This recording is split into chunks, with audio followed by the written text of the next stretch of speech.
কথার থেকে মেজমার কুকীর্তি জানতে পেরে চমকে গেল অগ্নি। সম্পূর্ণ জানতে দেখতে থাকো। গল্পের শুরুতেই দেখা যায় মেজমার ফোনটা থেকে সমস্ত ডিটেলস কপি করে নিয়েছে নীলাদ্রি, কিন্তু সেই ফোনটাই এখন আর ফেরত দিতে পারছে না মেজমাকে। মেজমাকে একটা অন্য ফোন দিয়েছে, কিন্তু কথার জালে মেজমাকে এমনভাবে ব্যস্ত করে রেখে দিয়েছে সবাই যে মেজমা তার নিজের ফোনটাকেও এখনও ঠিক মতন দেখেনি। আর এই ফোনটাকে দেখলেই চিনে ফেলবে চিত্রা। তার মধ্যেই কথা তখন বলে, আমি এক কাজ করি, ঠাকুরের বাসনগুলো মেজে নিয়ে আসি। এই বলেই কথা চলে যাচ্ছিল, তখনই নীলাদ্রি বলে, এই তুই বাঘের ঘরে আমাদেরকে ছেড়ে চলে যাচ্ছিস কেন? তখনই কথা বলে, উফ দাঁড়াও না। এর মধ্যেই চিত্রা এসে বলে, এই কি বললে তোমরা? কি বললে যেন? আমি কিন্তু স্পষ্ট শুনেছি। তখনই জুনি বলে, আমি এবার কি করব? ঋতু বলে, আরে বাসর ঘর বলেছে দাদা ভাই। জুনি বলে, বসার ঘর। সত্যি তোরা যে কি করিস না। এর মধ্যেই নীলাদ্রি বলে, আরে মেজমামি আপনি একদম চিন্তা করবেন না, সব ঠিক আছে। চিত্রা বলে, তোমরা কোনো কোড ল্যাঙ্গুয়েজে কথা বলছো, আমি বুঝতে পারছি না, দাঁড়াও আমি এক্ষুনি অর্ণাকে ফোন করছি। আর ফোন করার নাম শুনে তো আরও বেশি ভয় পেয়ে গেছে জুনি আর নীলাদ্রি, কারণ যখনই ফোনটাই দেখবে নেই, চেঞ্জ ফোন, তখন তো আরও একটা হাঙ্গামা শুরু হবে। তাই জুনি আগে থেকেই চিৎকার করে ওঠে আর বলে, ফোন করার কোনো দরকার নেই। এর মধ্যেই কথা চলে এসেছে বাসনপত্র নিয়ে আর পড়ে যাওয়ার অ্যাক্টিং করে। নীলাদ্রি বলে, আরে পড়ে গেলি কি করে তুই? নে নে আমার হাতটা ধর, এবারে ওঠ। কথা বলে, না দাদা ভাই, তোমরা তো কেউই স্নান করনি, আর স্নান না করলে ঠাকুরের বাসন ধরতে পারবে না। মেজমা তুমি একটু আমাকে ধরে তুলবে গো। এরপরে মেজমাকে দিয়ে ইচ্ছে করে ধরতে চাওয়াচ্ছে কথা, যাতে এই সুযোগে ফোনটা বদলা বদলি করা যায়। মেজমা তখন বলে, আর তো কেউ নেই, এই কাজটা আমাকেই করতে হবে, যখন দাও আমিই ধরছি। এরপর মেজমার ফোনটা নিয়ে বদলে দেয় সাথে সাথে। তখনই চিত্রা বলে, বাড়াবাড়ি যা করেছো তোমরা, আমার আর সহ্য হচ্ছে না। এর মধ্যেই কথারা ঘরে চলে এসেছে। ল্যাপটপে যা যা কপি করে নিয়েছে ফোন থেকে সেটাই দেখছিল। নীলাদ্রি তখন বলে, এই নাম্বারটায় বারবার ফোন গেছে, তারা আগে দেখি এই নাম্বারটা কার। ফোনে সার্চ করে দেখে এই নাম্বারটা বি হালদারের, আই স্পেশালিস্ট। তখনই কথা বুঝতে পারে যে এটা তো সেই ডাক্তার। এই ডাক্তার বারবার কথা বলেছে কেন মেজমার সাথে? আর তারপরে মেসেজগুলো খুলে দেখে চিত্রা টাকা দেওয়ার কথা বলেছিল বি হালদারকে। তখনই বুঝতে পেরে গেছে কথা যে তাহলে মান্ডবী অন্ধ নয়, এটাই প্রমাণ করতে চেয়েছিল বলে টাকা দিয়েছে ডক্টরকে। এবারে আমার কাছে সব ব্যাপারটা পুরো খোলসা হয়ে গেল। কালকেই আমি সবার পর্দা ফাঁস করব। এর মধ্যেই বাড়িতে চলে এসেছে অগ্নি। অগ্নিকে দেখার পর যে যার কাজে ব্যস্ত হয়ে চলে যায়।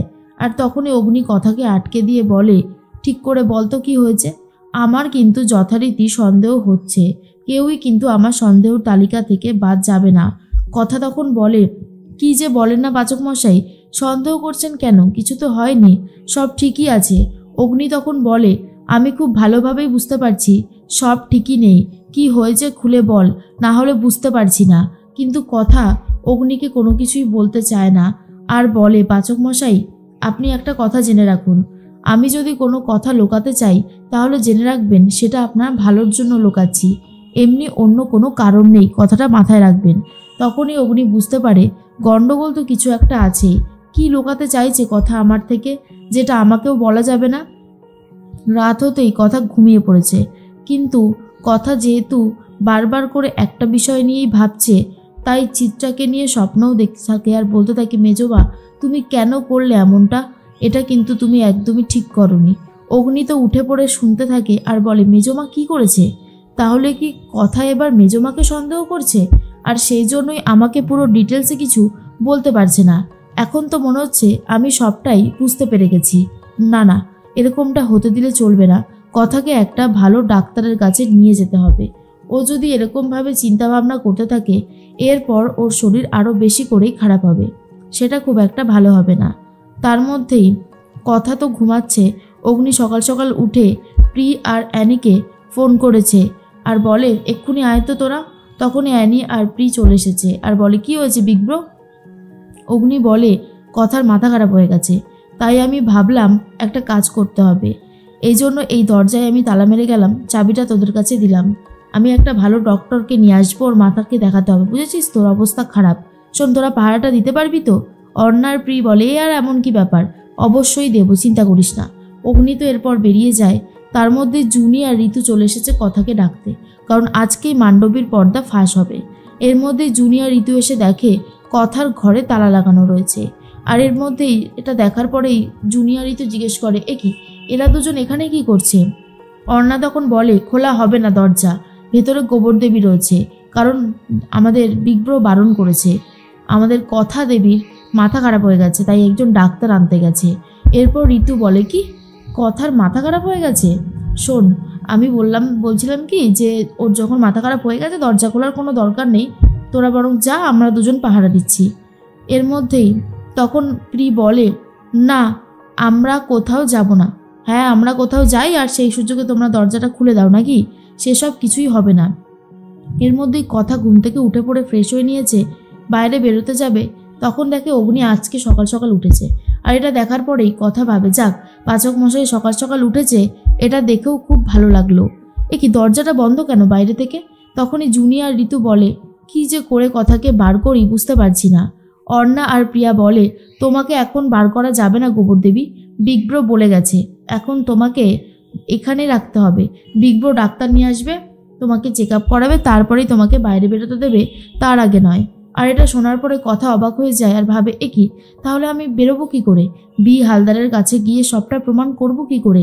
না না, এইভাবে হাত পা গুটিয়ে বসে থাকা যায় না, একটা অন্য রকমের কিছু আমাকে করতেই হবে। কথা তো ভাবতে থাকে কি করবে, তার মধ্যেই মান্ডবী রেডি হয়ে গেছে হসপিটালে যাবে বলে, আর ডাক্তারকে দেখাবে, ভুয়ো রিপোর্টগুলো আনবে বলে ম্যান্ডি একদম রেডি। নীলাদ্রিও রেডি ছিল সকাল সকাল বেরোবে বলে। তখনই কথার জন্য কথা বলতে এসেছে ঋতু আর জুনিয়র, বলে, দা ভাই এদিকে একটা গন্ডগোল হয়ে গেছে। অর্ণা আর প্রিয়া কথার ঘরের সামনে বসে আছে। অগ্নিদা নাকি বলেছে কথাকে ভালো ডাক্তার দেখাতে হবে, সেই জন্য ঘরে তালাবন্দি করে সব কিছু রেখে দিয়েছে। আমি নিজেই বুঝতে পারছি না এবার কি করব। নীলাদ্রি বলে, সর্বনাশ, তাহলে এখন ওকে বার করব কি করে? এদিকে কথা ঠিক করেছে জানলা দিয়ে নেমে পালাবে, তাই জন্য কয়েকটা শাড়ি ভালো করে গিট্টি দিতে থাকে। এর মধ্যে কথা ভাবে, পাচক মশাই আমার জন্য ভালো কিছুই হয়তো ভেবেছে, কিন্তু এখন আর আমার কিছু করার নেই, যা করার আমাকে করতেই হবে। মান্ডবী অনেক খারাপ খারাপ কথা তুমি বলেছ, আর আমি তোমাকে কোনোভাবেই ক্ষমা করব না। এর মধ্যেই মান্ডবী তো চলে গেছে ডাক্তারের থেকে ভুয়ো রিপোর্টগুলো আনতে। তখনই সেই ডাক্তারের চেয়ারে বসে আছে কথা। কথা তখন বলে, আমি জানতাম তুই অন্ধ না, আমি সেটা বারবার সবার সামনে প্রমাণও করতে চেয়েছিলাম, কিন্তু কোনোভাবে পারিনি। এবার তো আমি জানলাম, নিজের চোখেই দেখলাম যে তুই পুরোপুরি সুস্থ। এর মধ্যেই মেজমা ম্যান্ডির জন্য অপেক্ষা করতে থাকে। তখন ম্যান্ডির জন্য অপেক্ষা করতে করতে কথাকে যে ফেস করতে হবে সেটা ভাবেইনি চিত্রা, আর বলে, এই তো মান্ডবী তুমি এসে গেছো। কিন্তু যখন দেখে কথা তখন তো পুরোপুরি অবাক হয়ে যায়।